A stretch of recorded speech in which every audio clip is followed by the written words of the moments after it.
1,200 rounds per minute. This single statistic dominates every documentary about the MG42. Most history channels repeat the same technical data. They talk about the barrel changes, they talk about the noise, but they miss the true impact. When this weapon appeared on the battlefield, Allied commanders felt a shift in the ground. It wasn't just a gun, it was a psychological shock. Why did the MG42 paralyze the opposition? At first glance, it was just faster. But in reality, it changed the philosophy of the infantry squad. The Germans didn't just build a better machine gun, they built an entirely new concept of warfare. Today, 80 years have passed, the same design remains in active service. The evolution began in the shadow of defeat. The year was 1918. The First World War ended. Machine guns had turned the European landscape into a graveyard. Everyone knew these weapons were the future. But the German military faced two massive obstacles. The first was legal. The Treaty of Versailles banned Germany from designing or producing modern weaponry. But the ban was a failure. The Germans ignored the treaty. They moved their operations into the shadows. Engineers used code names for blueprints. They established front companies in foreign countries where international inspectors had no jurisdiction. Production continued in secret. The second problem was tactical. The Great War was a stalemate of mud and trenches. German high command wanted to move. They envisioned a strategy of speed and mobility. This was the birth of the Blitzkrieg. Heavy weapons didn't fit this vision. The old MG08 was the primary issue. It was a Maxim-style weapon. It used a massive water jacket for cooling. A single unit weighed over 100 pounds when loaded with water and mounted on its tripod. It required a crew of 5 men to operate and transport. On a fast-moving battlefield, the MG08 was a boat anchor. The Germans needed something different. They wanted a weapon light enough for one man to carry, but powerful enough to suppress an entire company. In complete secrecy, the development phase began. The journey toward the MG42 was officially underway. Early designs like the MG13 relied on box magazines. These held only 25 rounds of ammunition. At a standard rate of fire, the magazine emptied in just 2 seconds. Other options included 75-round drums. These were heavy, complex, and prone to jamming during combat. The German high command demanded a more effective solution. They pushed for a modern weapon that broke all existing conventions. This was the birth of the general-purpose machine gun concept. The goal was a single weapon system for every scenario. One gun to mount on a tank, one gun to fit inside a fighter plane, one gun to defend against low-flying aircraft. It had to function in a light configuration on a bipod or a heavy configuration on a tripod. The result was the MG34. This weapon is often overlooked in favor of its successor, the MG42, but its impact was revolutionary. It was the world's first true general-purpose machine gun. It featured a reliable belt-feeding mechanism and a system for rapid barrel changes. 1936. The Spanish Civil War began. The German military used this conflict as a testing ground for their new technology. The MG34 appeared on the battlefield for the first time. No other army possessed anything comparable. It was a technological leap ahead of every rival power. Why did the Germans keep innovating? At first glance, the weapon was perfect. But in reality, it was a logistical nightmare. The MG34 was an intricate piece of machinery. Every unit was constructed from milled steel with extremely tight tolerances. This required highly skilled labor and expensive precision tools. It took 150 man-hours to produce a single machine gun. The cost was massive. Footage shows the weapon in action. The bolt moves with clockwork precision. But this precision was a weakness. In the mud of the field or the sub-zero temperatures of the front, the gun failed. Without constant cleaning and oiling, the tight tolerances caused the mechanism to seize. The biggest problem was the nature of the war itself. By 1942, the conflict had become a war of attrition. Victory no longer depended solely on quality. It depended on mass production. The side that could replace lost equipment faster would win. The MG34 was too slow to build and too expensive to lose. there was no turning back. The military ordered a complete redesign. They needed a weapon that was cheaper, faster, and more durable. The era of the MG42 was ending. This led to the creation of the most famous machine gun in history, 1942. A single weapon changed the nature of infantry combat forever. German engineers faced a massive problem. They needed a machine gun that was cheaper, faster to build, and more reliable than anything in existence. They didn't just meet these requirements, they exceeded them. How did they do it? The answer was industrial efficiency. They abandoned complex machining. Instead, they used stamped sheet metal for almost every component. This change cut production costs and manufacturing time by exactly 50%. This was the birth of the MG42. The weapon utilized a short recoil roller-locked action. This mechanism allowed for a devastating rate of fire. Engineers also designed the gun with looser tolerances. In the mud and grit of a real battlefield, this made the weapon nearly impossible to jam.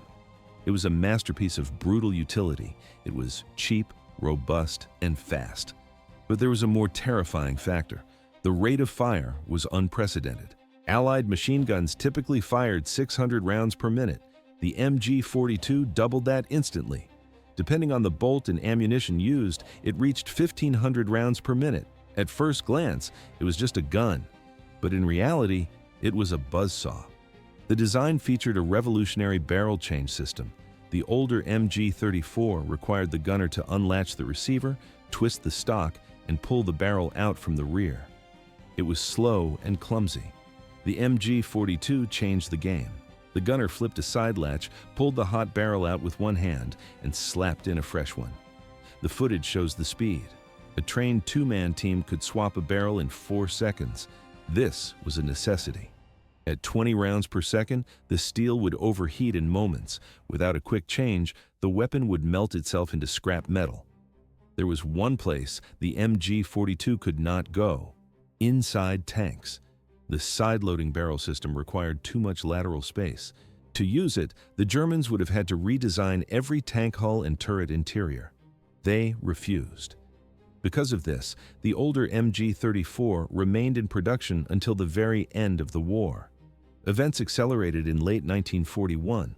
The Germans sent the first prototypes to the Eastern Front for field testing. The results were conclusive. The weapon performed perfectly in the freezing mud of Russia. By early 1942, mass production began. The first full-scale deployment happened in North Africa. Rommel's Afrika Korps received the new guns and put them to work in the desert. The sound was different. It didn't pop, it roared. Allied intelligence soon received the first reports.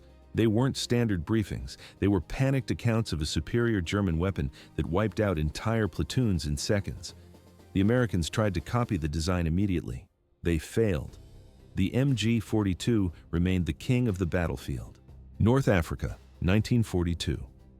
The British 8th Army hears a sound they do not recognize. It is a mechanical, high-pitched ripping noise. It sounds nothing like the rhythmic thumping of their own machine guns. This was the debut of the MG42. The rate of fire was 1,200 rounds per minute. To the human ear, individual shots blurred into a single continuous drone. Allied soldiers gave it a name: Hitler's Buzzsaw. Others called it the burp gun. How did the Allies react? At first, they were terrified. Being on the receiving end of a buzzsaw was no joke. The sheer volume of lead pinned entire platoons to the sand. No one was laughing. Why did the Allied command panic? They realized their soldiers felt outgunned. To stop a desertion of morale, the High Command produced propaganda films. These movies mocked the MG42. They called it a barking dog that couldn't bite. The propaganda claimed the German gun was a failure. It argued that a high rate of fire was a disadvantage. The narrative was simple: German guns just wasted ammunition. The films insisted that Allied weapons with lower rates of fire were more accurate and controllable. At first glance, the propaganda seemed logical, but in reality, it was a lie. Try telling a pinned-down infantryman that his enemy is wasting ammo. The MG42 was devastatingly effective. When mounted on the heavy Lafette tripod, it became a surgical instrument of death. It didn't just suppress, it erased targets. The sound of the bolt racking was enough to stop an advance. The Allies were desperate. While their films mocked the weapon, their engineers scrambled. They issued secret orders: capture an MG42 at any cost. They wanted to reverse engineer it. They wanted that firepower for themselves.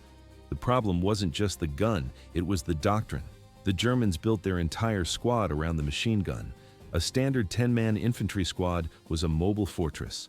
It consisted of a 3-man machine gun team, a gunner, an assistant, and an ammo bearer. Then came 1 officer and 6 riflemen with Kar 98K bolt-action rifles. The roles were reversed compared to the Allies. In a German squad, the riflemen didn't lead the charge. Their only job was to protect the machine gun team. The MG42 was the primary source of power for both attack and defense. The logistics were equally precise. Each squad had a donkey or a horse-drawn cart just for ammunition. The MG42 was hungry. It needed thousands of rounds to stay in the fight. The German ammo cans were a masterpiece of engineering. Unlike the clunky Allied boxes, these were watertight. They featured folding handles designed for efficiency. A soldier could grip 2 cans in a single hand. In a crisis, 1 man could sprint across a battlefield carrying 1,000 rounds of ammunition. 4 cans, 250 rounds each. Try doing that with American-style cans. You would trip or break a limb. Events accelerated. The MG42 wasn't just a weapon, it was the centerpiece of a new kind of war. The footage shows Allied soldiers diving for cover as soon as the buzzsaw starts. They knew the truth. The propaganda didn't matter when the lead started flying. The era of the heavy, slow machine gun was over. February 1943. The U.S. Aberdeen Proving Ground received a shipment of captured German hardware. These were intact MG42 machine guns taken from battlefields in North Africa, Sicily, and the Eastern Front. Allied labs began immediate testing. Engineers dismantled the weapons, measured every component, and studied the blueprints. They were impressed. The German design was light, fast, and technologically superior to anything in the American inventory. How could the U.S. military match this firepower? The answer seemed simple. They would copy it. The U.S. military launched a secret program to clone the MG42. They named the prototype the T-24. It was designed to be an exact replica of the German weapon, but with one critical change. It had to fire the standard American .30-06 caliber round.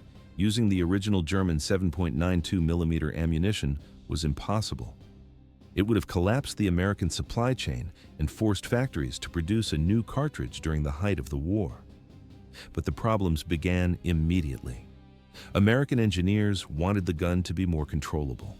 They ordered a reduction in the rate of fire to 800 rounds per minute.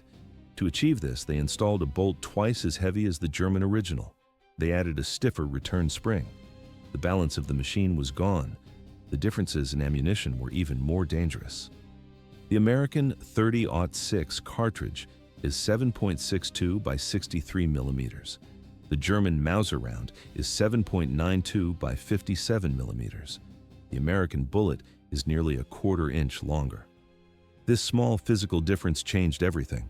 It ruined the timing of the feeding and extraction cycles. The first test was a disaster. The footage would have shown a single shot, then a total freeze. The T-24 fired once and jammed. The spent case remained stuck in the chamber. Soldiers cleared the weapon manually and tried again. It jammed a second time. The most advanced machine gun in the world had become a single-shot rifle. They built a second prototype. This version managed to fire in fully automatic mode, but it was unreliable. During testing, the gun fired 1,500 rounds. It suffered 51 major malfunctions. The rate of fire dropped to 600 rounds per minute. This was no faster than the machine guns the U.S. already used. At first glance, a breakthrough weapon, but in reality, a mechanical failure. The massive bolt was the culprit. It slowed the cycling speed too much and created massive recoil. The internal parts could not handle the vibration. Metal components began to fracture and snap after only a few hundred rounds. The gun was literally shaking itself to pieces. In March 1944, the project hit a dead end. Engineers realized the .30-06 cartridge was simply too long for the MG42 frame. Making it work required more than a new barrel. They would have to redesign the entire weapon from the ground up. The dream of a quick, cheap copy of German firepower was dead. There was no turning back. The U.S. military abandoned the T-24 project. They decided to focus on what they already knew. Production shifted back to the proven M1919 machine gun. The experiment failed. The American military stuck with its old designs until the end of the war. 1919.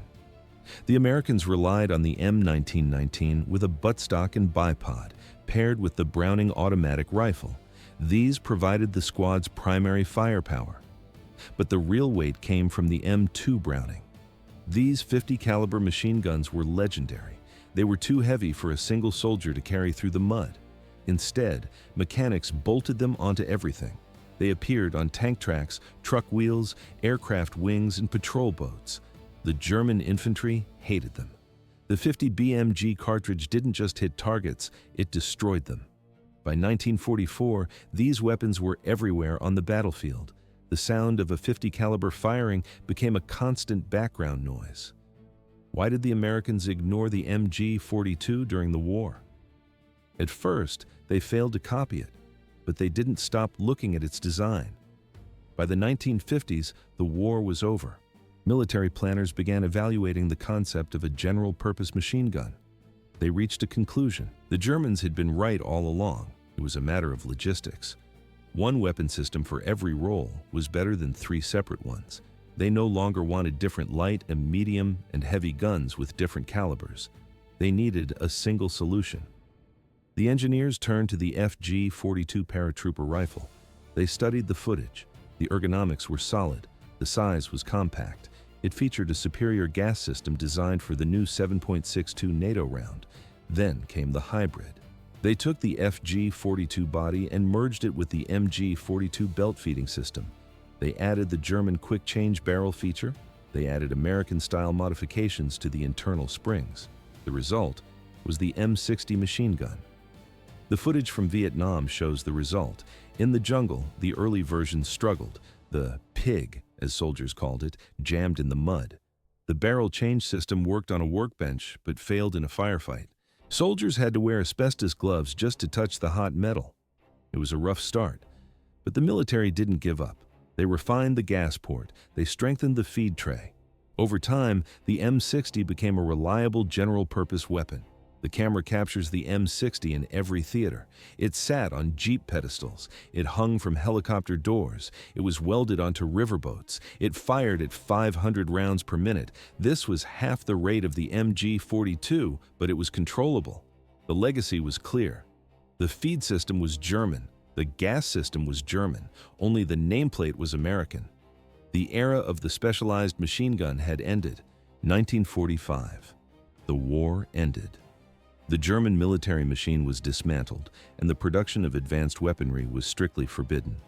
But the story of the MG42 did not end in the ruins of Berlin.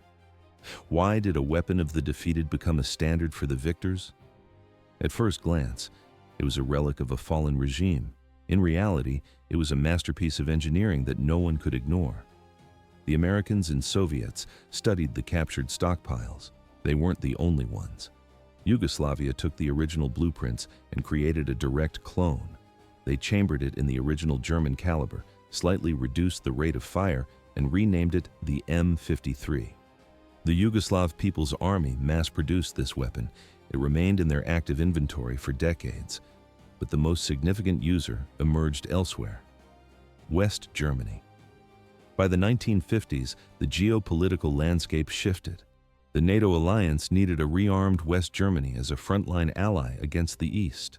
The new German military needed a machine gun. They evaluated the most modern designs available at the time. The conclusion was simple: their old design was still superior. There was a problem. The Soviets had seized the original technical drawings and factory archives in 1945. The archives were gone. The company Rheinmetall faced a bizarre task. They had to reverse engineer their own weapon from physical examples. They took the MG42 apart, measured every bolt, and redrew the schematics from scratch. This process birthed the MG3. The weapon looked almost identical to its predecessor. However, engineers adapted it for the new 7.62 by 51 mm NATO standard caliber. They improved the metallurgy to handle modern heat friction. They added specialized mounts for armored vehicles. One feature remained untouched: the devastating rate of fire. The MG3 arrived with two distinct bolt types. The standard bolt maintained the original speed of 1,200 rounds per minute. The second bolt was heavier. By simply swapping this part, a soldier could drop the rate of fire to 800 rounds per minute. No tools, no complex gas system adjustments, only the physics of weight and recoil. The footage shows a soldier pulls a single pin, slides the bolt out, and drops in the heavier steel block. The weapon is transformed in seconds. It was more than a modification. It was a survival strategy for a design that refused to die. But the gun itself was only half of the system. There was still the matter of the Lafette tripod. 1934. The German military introduced a tripod that transformed a standard firearm into a long-range weapon system. This was the Lafette mount. It unlocked the full potential of the MG34 and later the MG42. Even the modern MG3 continues this legacy. However, modern mounts like the Feldlafette have lost the most ingenious part of the original design. The tripod changed the machine gun from a light configuration to a heavy one. Soldiers clamped the gun onto the frame. They attached specialized optics to the side. Integrated buffer springs absorbed the violent recoil of the high-speed bolt. This made the weapon stable. It allowed for precision fire at distances exceeding 1,000 meters. The gunner did not hold the weapon. The trigger was built directly into the tripod mount. The soldier pulled a lever on the frame. This meant body vibrations did not shake the barrel. Accuracy remained constant. The system even allowed for indirect fire. The machine gun functioned like light artillery, raining bullets down on targets hidden behind hills. One device made this setup lethal. It was the Tiefenfeuer automat.